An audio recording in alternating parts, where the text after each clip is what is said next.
with Randall. Randall Major, would you tell us who you are, what you do, and how it's working for you? You also give my presentation now, or?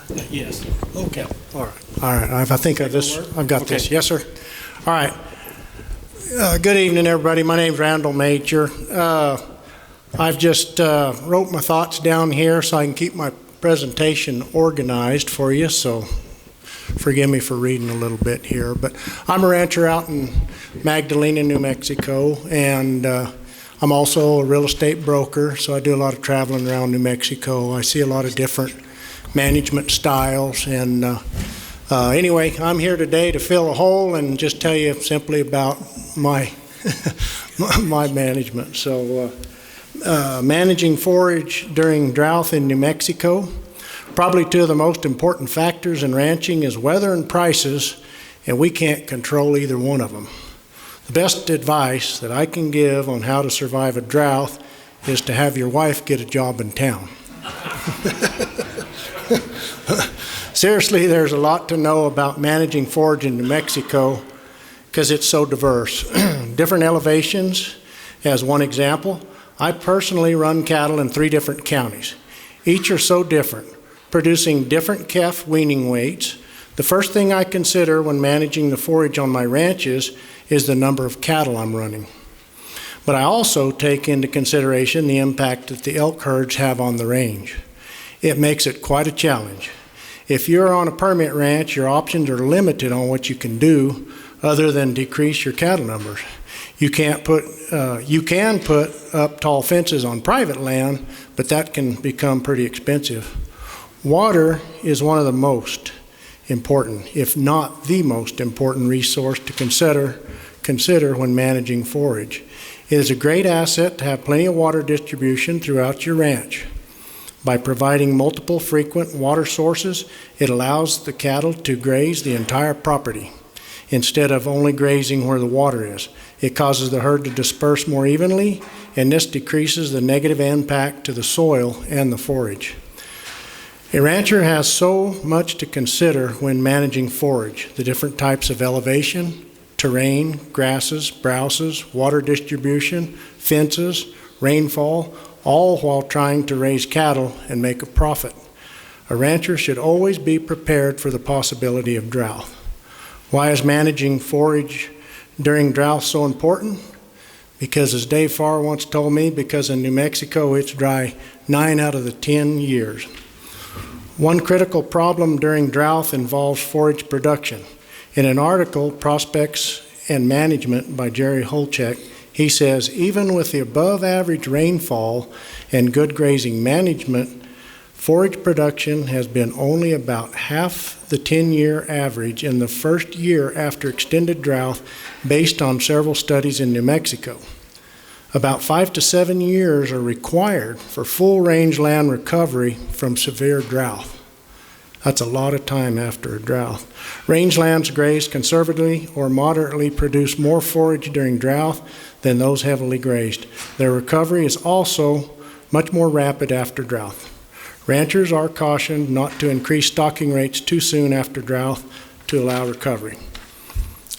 I put down here strategies for survival.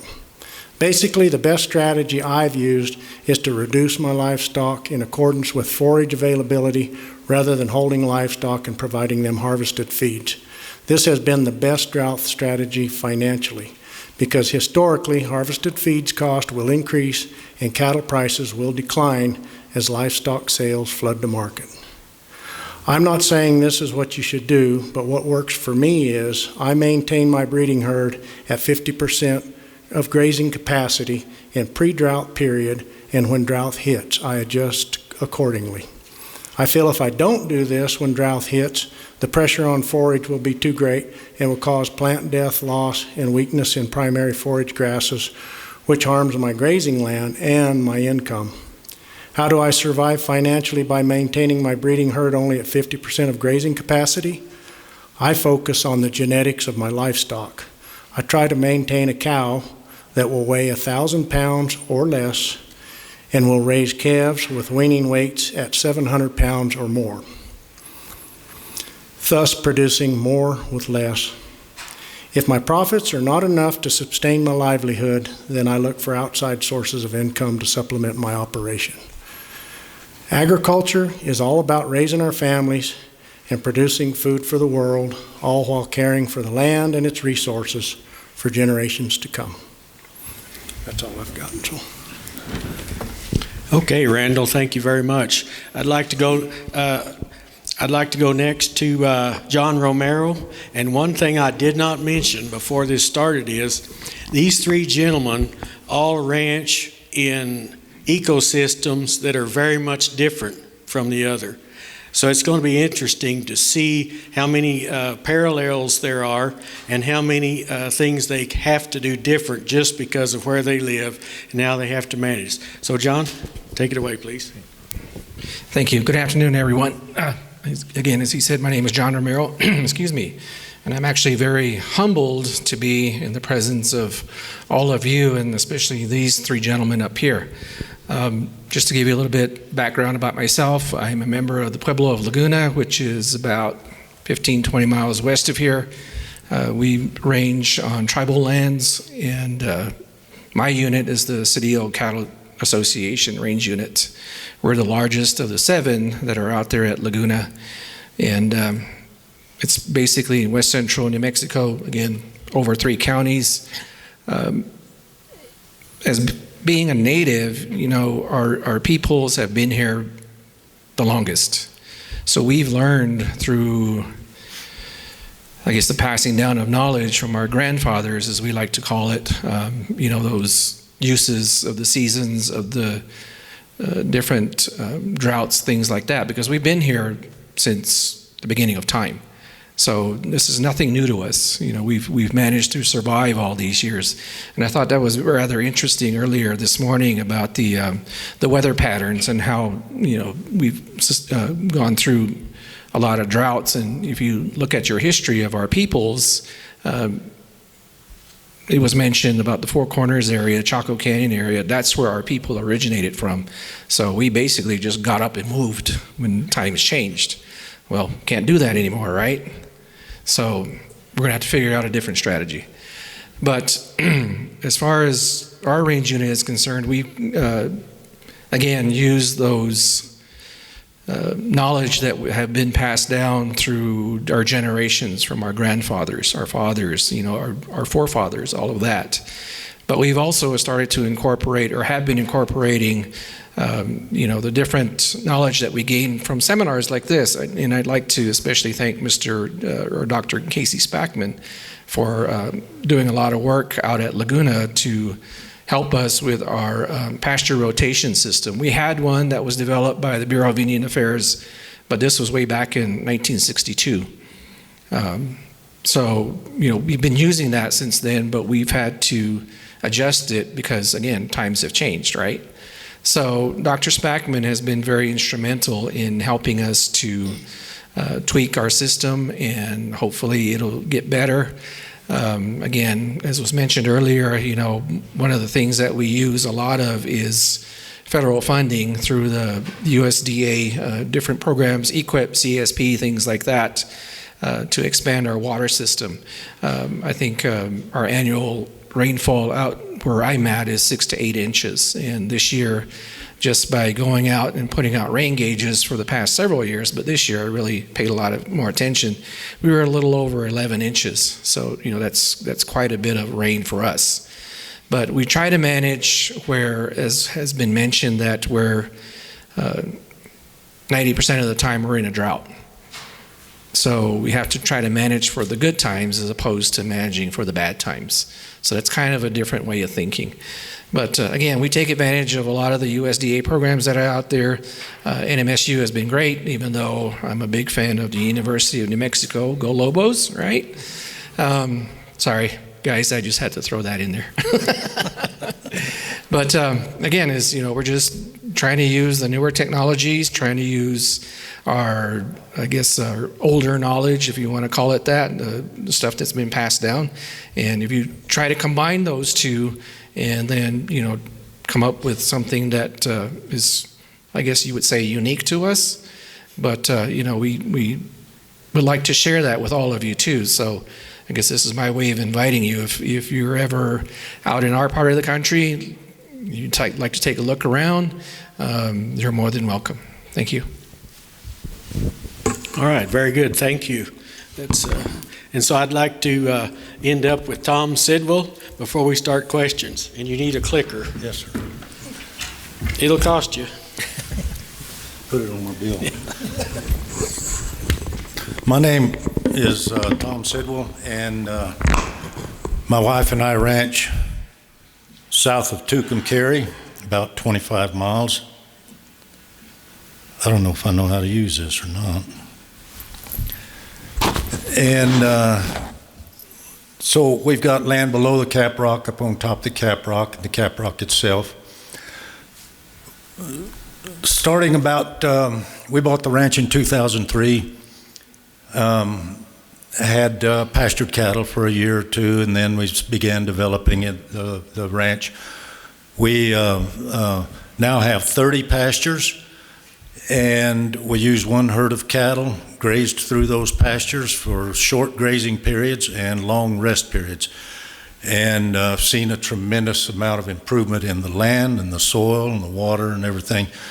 I've been doing this sort of practice for 42 years in 3 different states, in all kinds of different landscapes. And so when I run one herd of cattle through that many pastures, it's pretty intensive. I need to know how to manage my forage through a drought.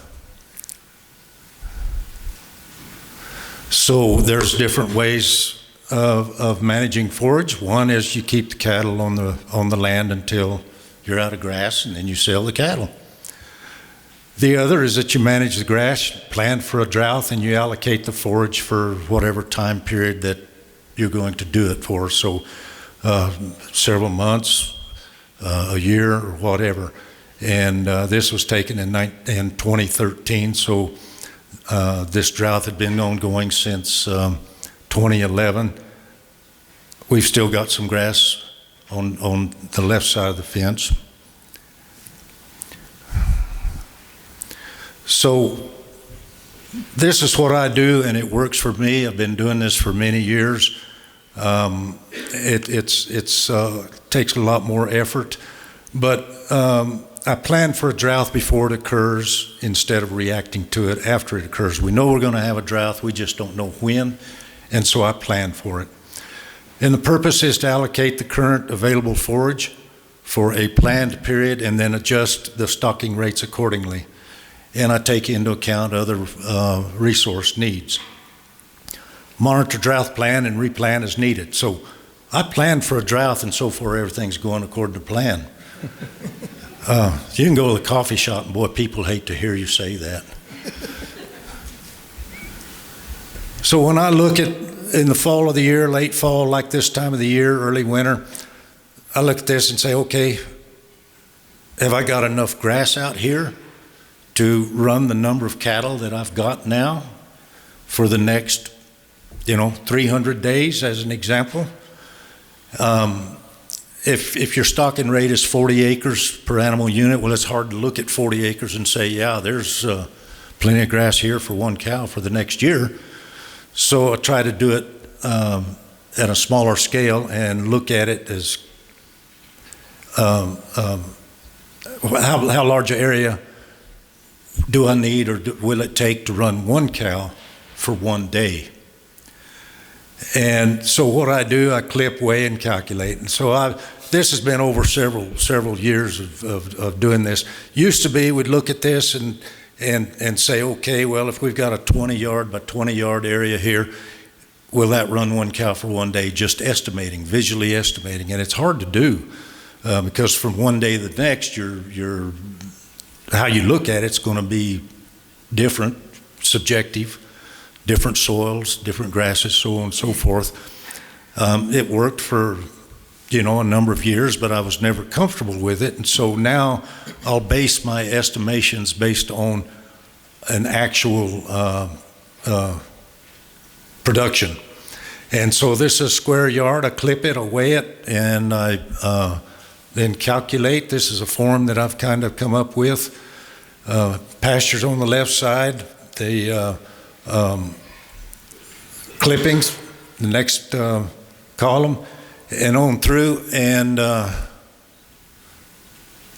this got a red dot on it? I don't know. Anyway, what I end up getting then is square yards per animal day. And that will give me that area that I can look at then and say, this will run 1 cow for 1 day based on the production of those forage species on that soil site. And I take into account a 50% utilization. And for years I've used 40% utilization. Well, I've been using 50% now. So at the last column, I end up with the total animal days in that pasture. And after 30 rows, well, then I can add it up, and that's the total production I have for the coming 300 days. And then from there, I can allocate it out. So I first allocate it to my existing livestock numbers. The cattle, we also sell grass-fed beef direct to consumers, so I take that into account, those yearlings for the length of time that they're going to be there. And so the horses, need to feed the horses too, bulls. So if my total animal days is less than what the livestock that I presently have will consume, then I need to reduce the numbers. And I'm just speculating, well, we're going to have a drought next year. So do I have the grass this year to get me through next year?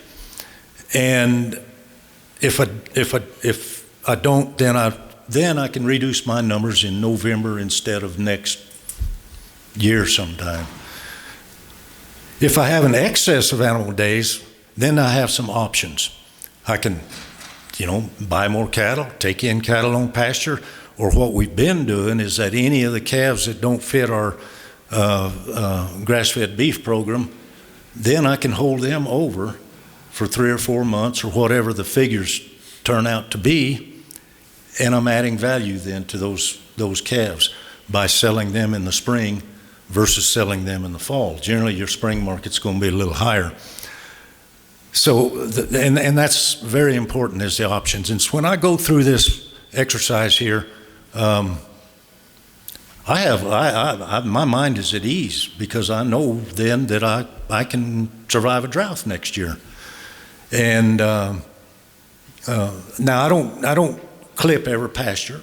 I'll just clip in an area where the grasses are similar and the soils are similar, and then that calibrates my eye then to what the production is. And then I can look at that, and as an example there, well, it takes 270 square yards to feed 1 cow for 1 day, which the square root of that would be about 16 by 16. I can step off 16 by 16, look at it, and I'll say, well, that'll run 1 cow for 1 day, and I'm still leaving 50%. And then I can go to the next pasture or to another location in that pasture and visually estimate then. And then when I get to, different soils, different grasses, or maybe it didn't rain that much or that good as this site here, well, then I'll clip again just to recalibrate my eyeball. And I'm real comfortable with this. I have full faith in it. It gives me, like I say, my mind is at ease that I'm going to make it. And so, I talk to folks that are concerned about the drought, and I plan for a drought. So far, everything's going according to plan. So I usually get kicked out when I say that. And so, and then along with grazing plantings. So, with our pastures, we're grazing, our average grazing period is 4 to 5 days, and then we rest anywhere from 90 to 130 days. And so we're building up that grass resource. We're strengthening the root system. We're building up organic matter or carbon, whatever you want to call it. And it just makes the land more drought resilient. So that's what it was in 2013. By 2015, this is how it recovered. The other side of the fence that was blowing so bad, it's just amazing how the grass came back to it. It's resilient. You can make mistakes and be able to recover. The big difference on the left side of the fence is that the grazing planning has resulted in a big diversity of species. The soil is covered. We've basically stopped runoff. My tanks don't catch water anymore, very little. And Kate has been out there and monitored our wells. It's got water's going somewhere. And so the forage management with the drought planning makes everything more resilient and survivable. This is another side of the ranch there, and so this is 5 days after 2.8 inches of rain. That basically just broke the drought right there. That pasture on the left side grazed 2 days and rested 130 days. On the other side, it's continuous grazing and has been for 100 years. That rain didn't stop at the fence line. And you can see the response of the grass just from forage management and planting the drought. And it's just amazing to see that. And just 5 days after that rain, it took a whole lot longer for that grass on the right side of the fence to really recover. And then you've got a lot more diversity on the other side, on the left side of the fence there. So I have established, I've got 8 photo points, and this is one of them here. So in 2003, you can see, 2006, it was basically a weed patch.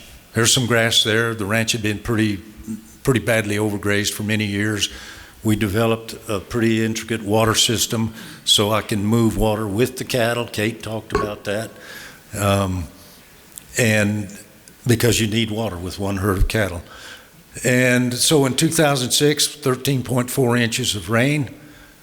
The drought of 2011, we had 6.02 inches of rain. We reduced our numbers. My forage assessment and drought planning showed that we needed to reduce 40%. But based on forecasts that the drought was continuing, we went ahead and reduced about 60%. And so then we kept our grass-fed beef because that's the paycheck there, and we just sold off quite a number of cows there. By 2012, we had 7.5 inches of rain. You can see the response of the grass right there. And we began to buy a few cows back. By 13, we had just about, by 14 at least, we had just about restocked completely. But you can see that even after the dry years of 11 and 12 and 13, that's 10.8 inches. The average there at Tucumcari and Raglan is around 16 inches. Well, 10.8 is still quite a bit under average, but the grass responded. 2015, this is just unbelievable. I had to move the grass back to find the post.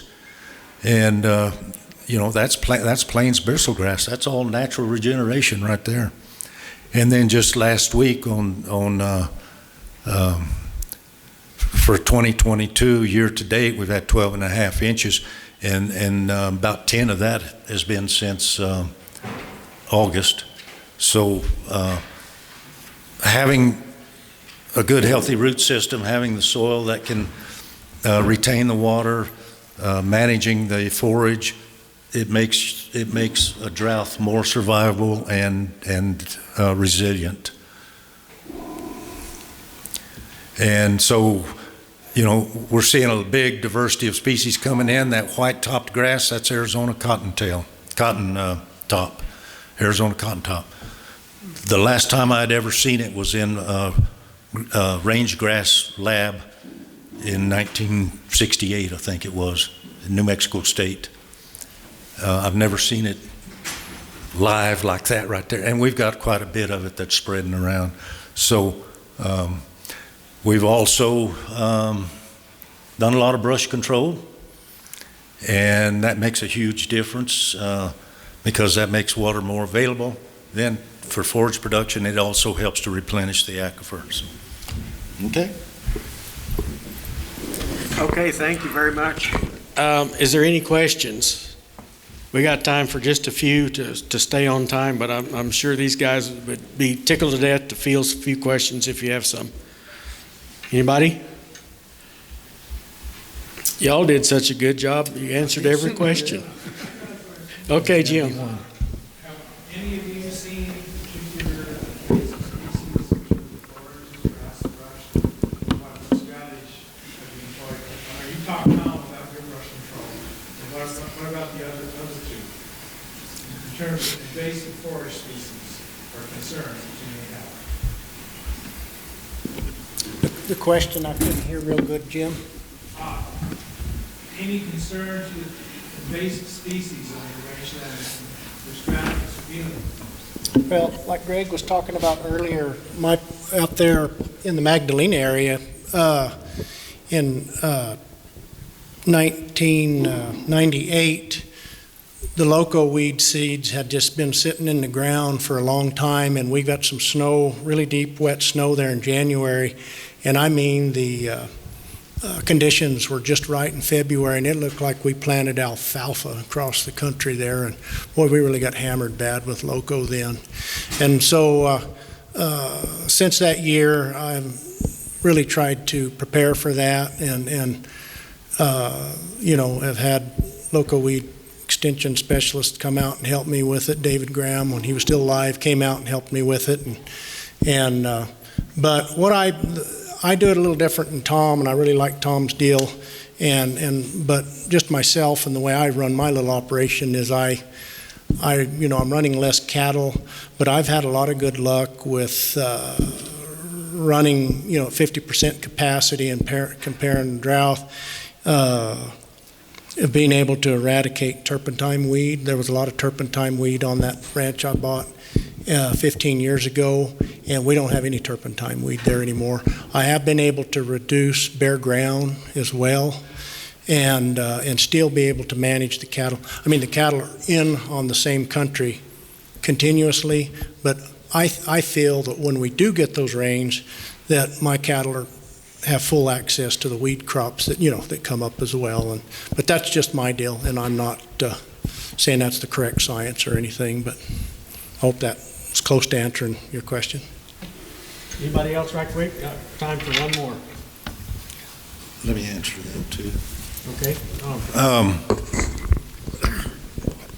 Up on top of the Cap Rock, we're seeing a lot of cholla coming in, and it's managed well. I even see it on CRP land. I see it on other ranches that stock conservatively. It's that tall, and it started coming in just in the last couple of years. In 3 or 4 years, it's going to be a regular jungle out there. One of the things that I wanted to show here that I didn't talk about, so in 2005 and 6, the stocking rate was 58 acres per animal unit, 58 acres per animal unit. And as we developed waters and added fences and things like that and started managing, then by 2010, I was at 40 acres. We reduced our numbers, 11, 12, 13, we were back up, but from 14 on to 19, we were running an average of 27 acres per animal unit. And by doing my forage assessment, things like that, based on productivity, I could increase my carrying capacity, but I have to be sure that when those studies show that you got to reduce, you better reduce, or you're going to be in trouble. And so since 19 through this year, and we reduced in 19 and then in 20 also. 2021 we had in 2020 we had 7 inches of rain. 21 was 10 inches, 11 inches, something like that. We're still running 36 acres per animal unit. And so you can see the grass that we've got available, but it's very intensive and very day-to-day management, day-to-day decisions. Okay, maybe just to add on to Tom's point too, out in our range unit, we've done some cholla eradication measures. We started out small because it was a part of our CSP program. I think we started with 10 acres a few years ago. So, we just decided, well, let's try it and see what happens. Well, it's worked great. So this coming year, we're expanding that to 40. And then I think the year after that, we're going to do another 80 acres total. So again, I didn't prepare any PowerPoint. I'm not as good as these guys here. So, but just by going out there and looking at the land, you can take a look at that 10 acres and you can see how much grass production that we have now. So, you take that in a couple of years with the 40 acres and then a couple of years after that with the 80 acres, that's 100 and some odd acres. So, I'm really excited to see how that's going to look in 5 years. Because like I said, with just that 10 acres, we've noticed quite a bit of improvement. So, each year as we go, it's going to get better and better. Thank you very much. In the essence of time, we're going to have to move on to the next segment for this afternoon. But let's give a round of applause to these gentlemen for what they've done. And Jim, I'll turn it back to you so you can introduce our next team.